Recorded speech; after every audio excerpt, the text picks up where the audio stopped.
Okay, so we're here with Emily Sisson ahead of marathon debut, much anticipated, off to the big half marathon and the 10K.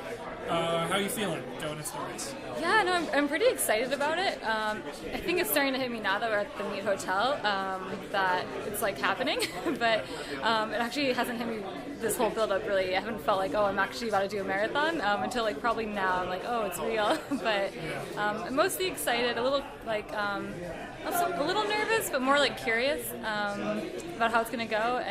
But yeah, mostly excited. What are you most curious about?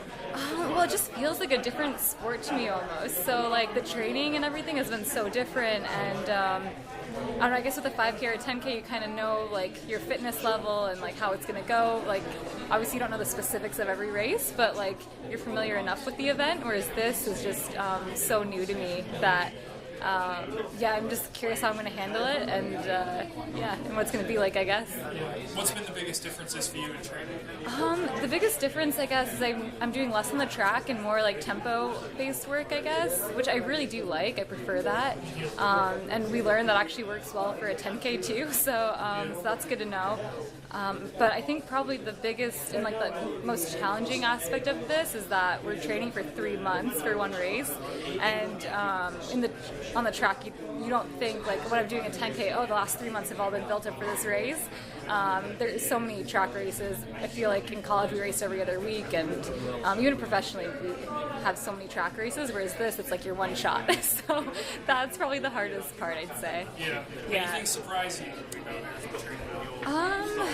If anything surprised me, I was pleasantly surprised how my body handled the mileage. I didn't get up too high. It probably was around like 115 probably most weeks. It's kind of hard to add up with us because we do like a 10 or 12 day cycle, but I actually was kind of surprised my body felt better doing that training than doing like maybe 90 miles a week and doing like getting on the track twice a week. So that was a nice surprise. So yeah, that was good. Yeah, most people, they do marathon training and feel totally broken down. Yeah, no, so like that was kind of nice to learn, I guess. But yeah, then I wasn't really prepared for how hard, I guess, it was going to be going so long without racing. That was really tough, because especially when I feel like we're training for so long and getting pretty fit, I was like itching to race at Stanford. I was like, I just want to do something. So that, I didn't realize it'd be as hard as it was. When did you first contemplate running a marathon? Ray's been telling me for like a while that I'll do one someday, so I always like figured it'd be in the future somewhere, but it was always in my mind in the future. Like I didn't really think too much about it, and then just like London just made sense timing wise to try it before 2020. So yeah, like the timing just was good, and we're like, let's do it now. And it still hasn't hit me. I'm like doing a marathon, but I think when I'm on the start line, I'll be like, oh, okay. Do you think, when you think about your skill set, do you think the marathon is ultimately going to be your best bet? I generally have done better the longer I've gone up in distance and on the roads. I'm generally better. So and like workouts, I'm better at long runs and tempos. So like all signs would point that I'd be good at longer stuff. But like with the marathon, there's just so many variables, and I think that's going to be the hardest part for me. Is like I'm the most nervous about getting my fueling done right, like not getting a blister, like even the training. Like we still don't know exactly what works for me training wise. This is my first one, so like I think we were probably a little conservative. But like, sorry, I forgot what the question was. I think I have potential to be good at it. I don't know if this first one I'm going to go out there and like just knock it out of the park. I think there's just so much with the marathon that like if I could go out there and like finish not like dying that last like few miles and just like feeling like I ran it well and smart, I'd be pretty happy at the end of the day. But I feel like there's a big learning curve with this. Yeah, but I'm sure that said, you've got a time goal in mind. We do, but like someone just told us as we were going out for our run, they're like, oh, it's going to be really windy on Sunday. So with time goals, you have to be a bit flexible. It'd be nice if the conditions were perfect and the race went out like perfect and everything. And we'd like to run low 220s, but we're also going to be flexible on the day with the elements and how everything's going. Was there a number you had in mind though when you were doing your build-up, like 223, 224? The debut record's 223. Yeah, I mean low 220s is my goal just because I feel like that's what it's going to take to make the team. team. So if I want to run a marathon, or if I want to do the marathon at the trials, that's my goal, to make the team. And so I think it'll be like 222, 223, like that fitness level will make it. But I mean, it's hard to pick a time for me because I've never, like I said before, this is all new to me, and I have no like reference points, if that makes sense. Like I don't know, like in the past I've done this workout and I've run this in the marathon. Like I haven't done that. Whereas with like a 5K, if I'm running my like 1,200 repeats at a certain time, I know like what I'm capable of running on the track for like a 5K. I have no idea, so I just be throwing on a number with the marathon. So low 220s is my goal, just because that's what I think will make the team. Yeah, but I mean, when we started this conversation, you said you think this is sort of a whole different event, right? Yeah, It's yeah. a whole different event. Yeah, it's a whole, almost like a whole other sport. Yeah. Right, a whole new sport. That's the Yeah. right. Is it intimidating at all to go into this and trying to be one of the best in the country? It is a little intimidating, just because our country is so deep right now in the marathon, and also just because I think like there are just so many like elements to the race that with the track race I wouldn't really think about, like the fueling in the bottles, like that's like came really hard to me in training, like, and I still like, I think I've got it down pretty good, but like that's something I'm not totally as confident about, because I was surprised how like my stomach was so upset taking gels on long runs. I was like, no one talks about that, but I found that really difficult. And just, I don't know, just everything that can happen in a build-up and in a marathon, there's just so much. Whereas I think with a 5K or 10K, you don't think about all of that. You don't have to plan as much, and you can just go out and race. So are you taking gels on Sunday now? yeah, I am, but I've had to like find a ratio and like kind of had to figure out how much to drink that's worked for me, because my stomach just must be more sensitive than some people. But and I've talked to other runners, and they say you get used to it with practice, but I like am not used to having that much sugar. And like I remember after my first long run, I had to like run in the house and like brush my teeth. I was like, it just felt so gross, and my stomach was so upset. I was like, oh no, this isn't good. But what's like the ratio of that? I found like if I found, because Molly just will take a gel packet and then like drink water, and I tried doing that. That didn't work for me.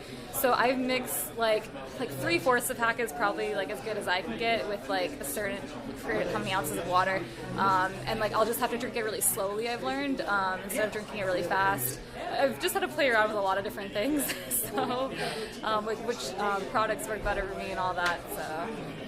Yeah. So I know that you haven't done this whole. I think the only workout race that you did with Molly was the one that you guest on. Yeah. Was it yesterday? Yeah, it was. Yeah. What was the workout? It was just a 5-mile tempo. So just to get the legs turning over. Like we're not gaining fitness at this point. We're just trying to like get ready for Sunday. Yeah. Like, is there any talk between the two of you who's in better shape, who's going to be on Sunday? No, we're actually both really happy that we have each other in the race, because like if we don't have a group to run with, which I think often happens in this race, at least we'll have each other. And like we know we're like in similar enough shape that hopefully we can run together for like quite a bit of it. We hope like we can run together for a really long time. So that like actually makes me feel a little bit better having her in it, because I know I'll have someone right there. What was it like beating her at Stanford? Because I think that was you were 0-20 before that. Sure, that sounds sure. No, I mean Stanford, I felt really good. I was really happy with that race. I could tell before the race, Molly's volume was a little higher than mine. So going into it, like she was doing a little bit more miles. So I could tell she was like a little uncertain how she was going to feel, and I of course didn't know how I was going to feel. So like just before the race, we were like we'll take turns leading, and if one person feels better, we'll just we'll like talk to each other during the race, and we'll like figure it out. And I think I just felt a little better on the day, just because probably my mileage isn't as high as hers, and like I said, I do better with the tempo stuff, whereas I think she does better with the track stuff, so she might have been a little more sore going into it. So I felt really good during that race, and so I think that's promising that at least this training works for the 10K. So there's that. Yeah. Do you remember when you first met her? Yeah, I was like, I was in high school. Yeah, I think it was at Foot Locker or something. Yeah. I mean, do you remember any specifics about the interaction? I just remember like really looking up to her when I was younger, and being on teams with her like as I was a junior and she was like running for the senior team, like in cross country. I remember looking up to her a lot when I was younger. And now I remember it was weird at first when I was like her teammate. I was like, wow, this is, like just because I've known who she was for so long, and now I'm training with her, and and then then when we started being able to do workouts together, that was pretty cool. So, so yeah, I feel like I've like known of her for a really long time. Yeah. Do you feel like you're equals now? Yeah. Are we? Oh, wait, like close in fitness or close Just like? equals in terms of like. Oh yeah. Into the race Yeah. I think so. Yeah. That's how it feels. So. Was there a moment where that shifted for you from like idolizing her to her as a competitor? I think I just slowly when I think she kind of helped boost my confidence when I started like doing her workouts with her. They were really hard for me at first. Like the track ones, like I could do tempos with her for a while, but track work was like so hard. Like I was really sore after those workouts. But I still gained a lot of confidence from being able to hold on to her in workouts. And so I think just like slowly over time, it became less of like, okay, try to hold on to Molly to like, okay, actually Molly, I can take this route and like you can take the next one. Like it just like was a slow, like gradual process. Gotcha. Yeah. Do you have any bets with her? Will you make a bet about the outcome? No, we're not like that. It's not our personality. What is your relationship like? We get on really well, actually. Yeah, I mean, it's like, at first I was kind of like bummed when I found out we weren't going to be able to do all of our workouts together, because like, I was like, oh, that'd be like so nice, but I think it's honestly worked out like for the best with both of our strengths being what they are. That like, we get to run together a lot of our regular runs, and we get to travel together, and like every night we were out in Tennington, we'd like go get like food together and stuff like that. So even though we're not doing all the workouts, it's still nice having that teammate there that you can talk to and like bounce ideas off of, and it just makes everything a little less lonely. So we actually do have a pretty good relationship, and I think like our dynamic works pretty well, even though we don't do all of our workouts together. Yeah. And why choose London for your debut? Well, I wanted to do a spring marathon, and I knew Molly wanted to do a fast one in the spring, so I was kind of like, well, what one do you want to do? Because I'd like to have like you in that race. So like I definitely, that was a huge factor, was whatever Molly decided she wanted to do, because for my first one, having a teammate there I think is like a huge advantage. So, and I like don't regret that, even though I haven't run it yet. But it obviously is a really big race and just such a stacked field, so I could see why it's an intimidating first one. But I'd rather have like my teammate at it, and I don't know, I just like felt right, the timing was right. So I mean, you've got women out there like Katani's run 207, sorry, 217 1. Yeah. And then other women, like 3 other women or something, have run 218. Do you just view that as a totally separate race from you guys out there, or how do you go to this? Yeah, it is interesting. I mean, they are like, it's interesting hearing that the different like pacers are going. But I mean, yeah, seeing those PRs, I'm like, wow, like they're going to be like way up there. But I know it's really hard to tell how the race is going to go, and a lot of times people go out really fast and they end up coming back at the end. So we're just going to try to run our race, and then like hopefully maybe pick some people off if we're feeling good, like that second half. But I'll talk to Ray more about specifics when he gets here. Because I spoke to him on Monday, and he seemed to think that 71 was the number for you guys for the first half. I mean, we don't have a pacer for that, but like something in that range would be good. But we don't actually have a pacer, so. So you guys, there are pacers, but not at that pace. Do you know what the pacers are doing? I think there's like a 215, 219, and like 225 or something like that. I can't remember. So we're kind of like in between. So it might just be you and Molly. Yeah, that's what I mean. So like that's why it's nice to have her. Like there might be a group, which would be nice if there were. I hope there is, but we're gonna plan for like there not being one too. Yeah, there could be a few men running that. Yeah, yes. Oh, sorry. I was like, I don't think we start with the men. It's like maybe I've got that wrong. No, that was my bad. No, it's okay. So at least like that's what we were saying last night. We're like, okay, at least we have each other, because like we don't want to go out like too fast and then like realize at like halfway like, oh, we're already like hurting. We'd rather go out and be like pretty comfortable and like ready to. I'd be ready, like I'd want to pick it up that second half more than like going out and already kind of stretching it. So yeah. Alright, so with 71, I mean, is that a little too aggressive for you, or do you feel No, like I think that's fine. Yeah. I mean, we'll see. Like, I think that's what Ray says, but it's still hard to know how my training's going to translate. So, but I think that's what we're going to try to go out at and see how it goes. Yeah. Very good. Appreciate your time, Emily. Yeah. Good luck on Sunday.